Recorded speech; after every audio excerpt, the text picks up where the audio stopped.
Thank you so much, Hafi, my sister, my friend, my matron.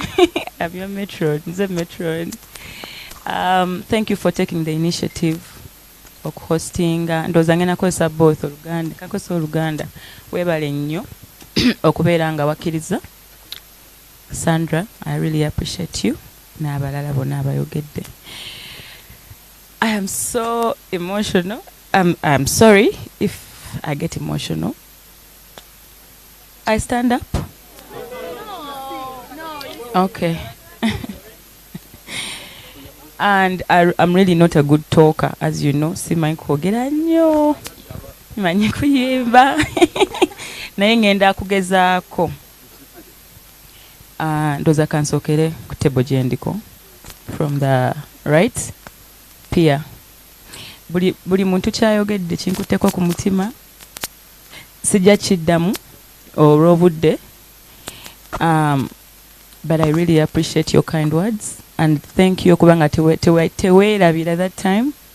And I genuinely loved you, regardless of everything that ebyabannamawulire, you know, they were trying to drag us, but we have never been enemies, guys. Never. We have never fought. And I'm so proud of how far you have come. Mami Biggie, you know, I love you so much. You are one of the people abajanga mu inbox yange on Snap. Go on Saba concert. And nga sinaba nakusalawo actually. I really appreciate that you believed in me. You took that extra mile. Yampanga bu message bungi meanwhile. Bungi era bwe buli. So finally we are here. I think timing ya Katonda ebiranga ntuufu. That's what I believe. It's never too late. And my ranship papers, so Senekaro. These guys are so special to me. Very special, yes. So, Fefe, twasomane Fefe. Nze muyita mukiza. Wampise n'abantu kanange nkuyita mukiza. Twayita n'amannya ga Fefe. Twayita gachika. So, Fefe used to be very little in school. Yali mutini.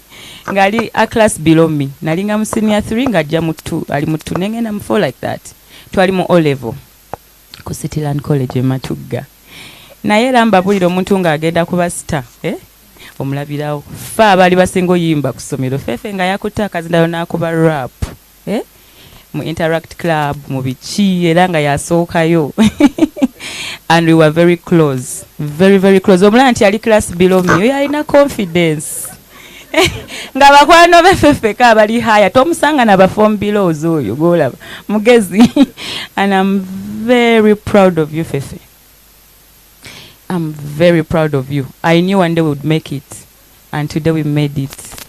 Look at how far we have come. Mukama mulungi. It was just a dream. Nze nalinga storage emba nyumizo no yabiraba we mba mulowooza tuba tulimba twalinga group nga ne twita 3 blue. Mayiba kinjaganyo ba blue 3. Beba inspiring anga mweyo kwegamba mweyo style ebiseera ebyo. We ngamba abantu twali mu senior 2 nga ba star. Tetuli bakulu nnyo nga we mulowooza. So we used to sing. I used to be Lillian Babazi.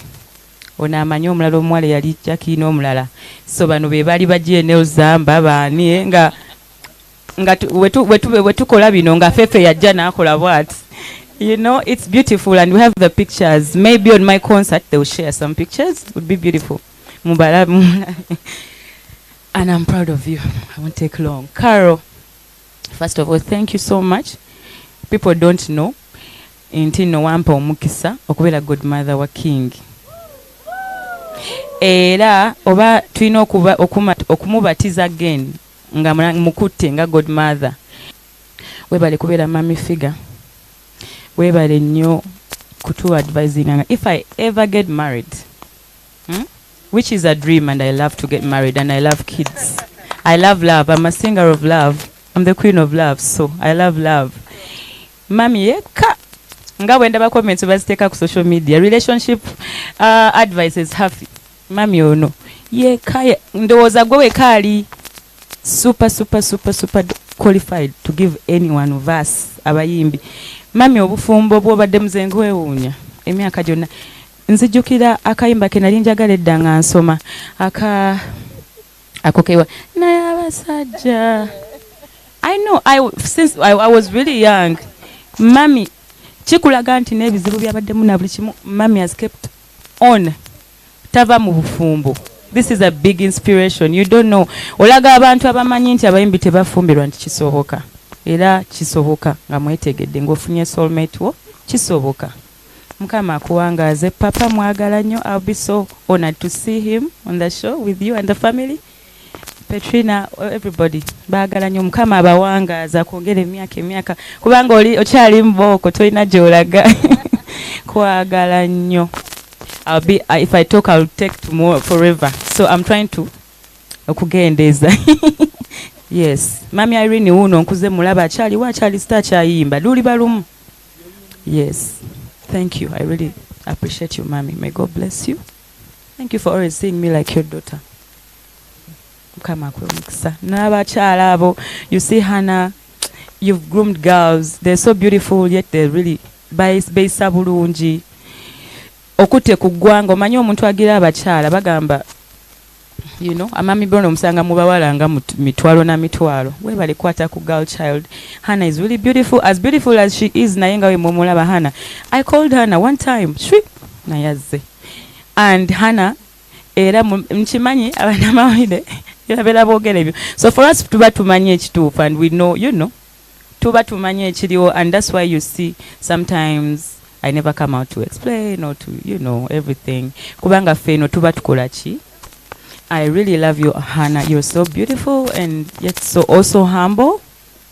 Webale kuja, thank you for honoring. Thank you for leading the country. I wish you good luck in Miss Uganda. When is it? Miss World, sorry. I really wish you 9th March. Make us proud. We're behind you. Prima, Mama so yibo myaka emeka banenze simanyi. Mama so nga sinaba na kufuna hit. Twemanya.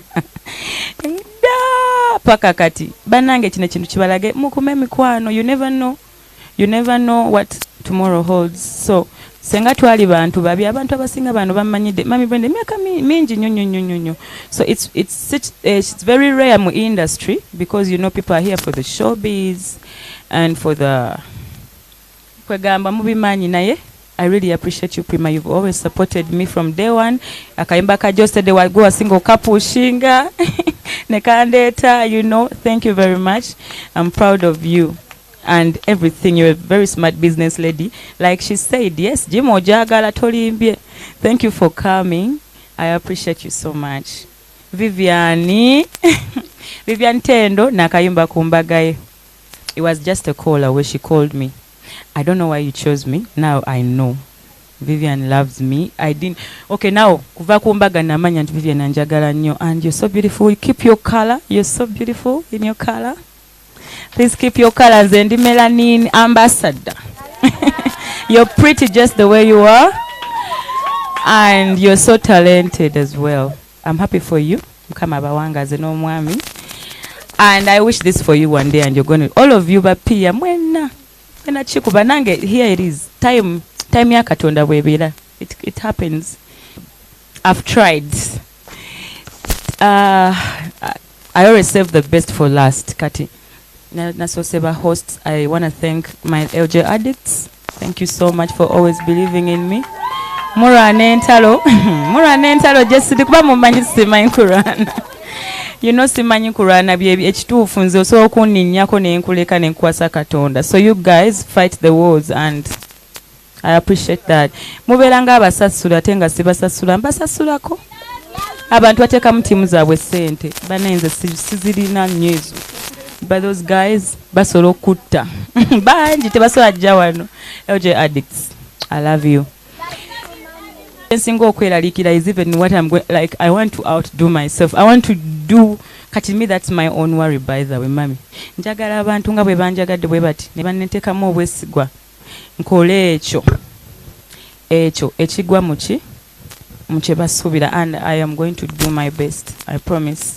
Thank you. The media.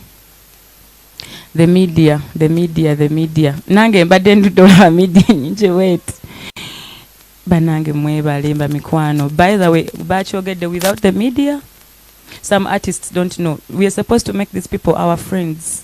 Kubanga with the music, be batweyongerayo mileage eyo, you know, to be heard out there. So nze, I try my best. I'm not perfect, but I try. Gwemba nsanze gwemanyi UGO start wesanga da miaka nga nchinga twakatandika TNS.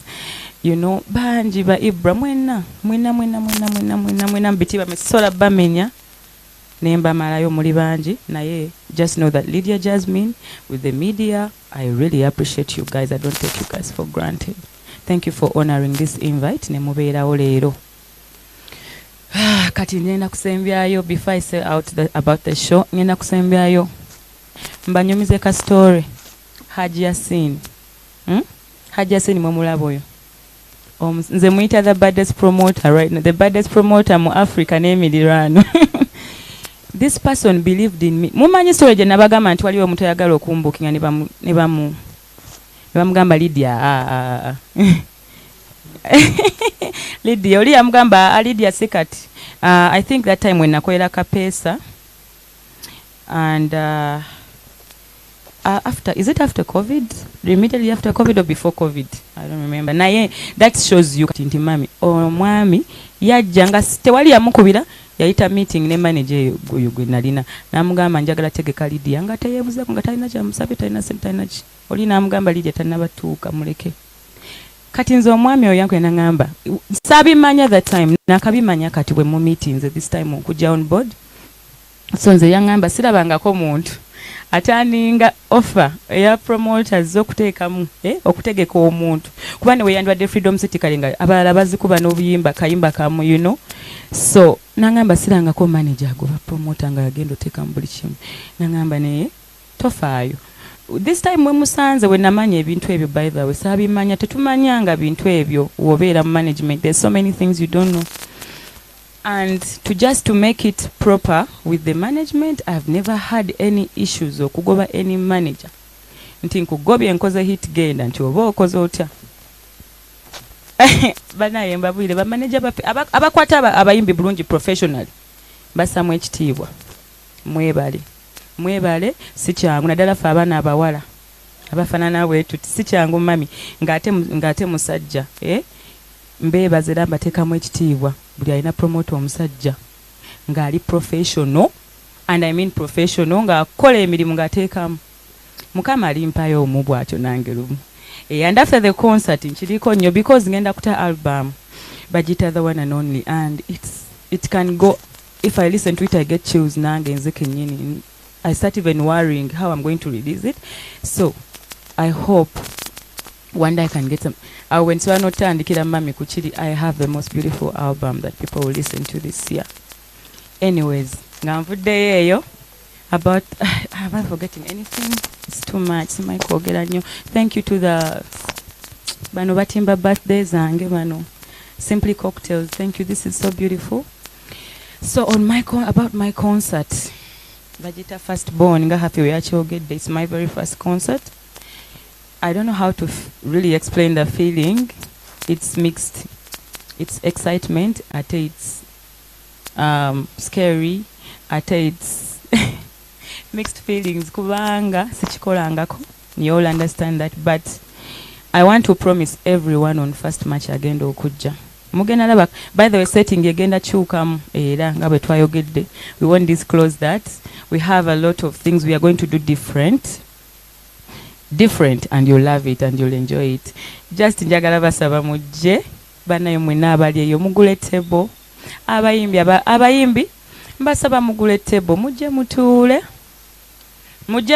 nga nze kuya saha twali ku table kuya tutira ofuna table. I always do that. Kuya fiki kuya zizi.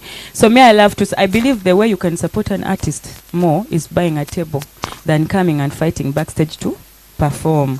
When you're going to perform, baba bagenda era buli agenda oyimba tugenda mukubira essimu. You know, so if not that, I love to sit and watch the artist shine. I've always done that and I enjoy it. Gundi abadde ngamba Karo wali mu parking nti yabadde ku yafiki bwato nga bali ku table ne banyumirwa nga bazina banyumirwa, you know. It's beautiful to watch, right? Mbasaba batanagula mu supporting abayimbi, and I promise I always do. Okay, and ordinary tickets mwena abaliyo mitwalo 2.5 million 3 mbesunze. I don't want to say just come and see what I'm going to do because it's the first concert. I want to do my best and I'm going to do my best. So about my journey, I had forgotten. Natandika Okuyimba. Briefly, banzijukiza wano because that would be wrong if I don't talk about it. Najja mu 20, yali end of 2013, katimbala 2014. Natandika akayimba nakata mu December 2013. Aka, you know I need you. Aka rabadaba. Mukajukira. You know I'm all for you. Era rabadaba bwaba lwakuba kati ali Bulaaya nandibadde njagala ajje tukayimbe so because it's my baby. So nalimu second year campus. Nalimu second year campus ku Multitech wali business school, but I didn't give up on school. Nabeerayo nekakwata nebitandiko beera ebizibu. You know how you have a hit song ate ng'oli kusomero nga si byangu naye ningamba because my mom yangamba byonna bikole naye njagala mwana musoko okole ekyo graduating, and I did in 2015 with a bachelor's in business administration and management, and I got a first degree. So tuli bayimbi naye okusoma tukwagala obanga oli muyimbi muteeyo soma okuyimba kubeerawo tekuvaawo soma kikuyamba kubanga okuyimba tekumala olina okwongerako ebirala awo maaso awo. So bwe najja nenzijaawo semwe nenzija nkubanja I was a backup artist of Reddy and Weasel when I was in campus. That is how I met my first manager. Nankwatakawo netujja na I think bali bayawukanye ne Reddy and Weasel netutandika TNS eyo olaba obufaananyi obukadde. You see me, Shiba, Palaso, Omugenzi Eke, Saha, Bakri. So that was the journey. Netugenda bimanya ebya group netujja we tetwakyawukana bubi just twagamba katwetongoze feka netwetongoza around 2016. Netujja 18. So 2016 when again I'm Coke Studio. I was number 3 by the way guys in Coke Studio. I think that's how I got many contacts that I have. I thank my manager for that. That was actually is one of the biggest stages I've had. Sijja kubeera ungrateful, no. I really appreciate that, and he did a lot. So nenzija manager Ronnie Mulindwa nankwatako. We had a contract twayawukana biba nange nga bwe mubiyogera. Contract yali ya 3 years.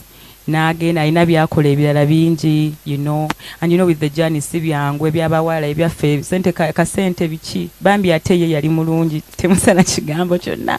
He's one of those people who are very professional and nice. Paka kati nina team LJ right now nasalawo nengamba si addicts team LJ music LYDIA JAZMINE music bano baroni bakabendera Aziz nina team nene nina aba IT managers I'm trying to create a team mami. Actually that's how we tubaddewo with the team, and it's really amazing. Bakola, they're really nice and they're very professional. Bebaza nnyo bakabendera, they don't sleep abo baroni. God bless you. So up to now tuli awo ku team LYDIA JAZMINE LJ music. So olugendo paka kati rero, but I want to say one thing. Mama wange bwe yali ankuza yangamba jasembyayo kino ebintu bisatu. Yangamba asirise tejjusa. Mama wange era bw'aba alaba asirise tejjusa akwata empola atuuka wala bugu simuliro. Ebintu bisatu ebyankuza ebyo ndoza kyekyo lwaki maybe abantu balaba ku mpisa ze nina oba kuki. I really thank my mother and my parents.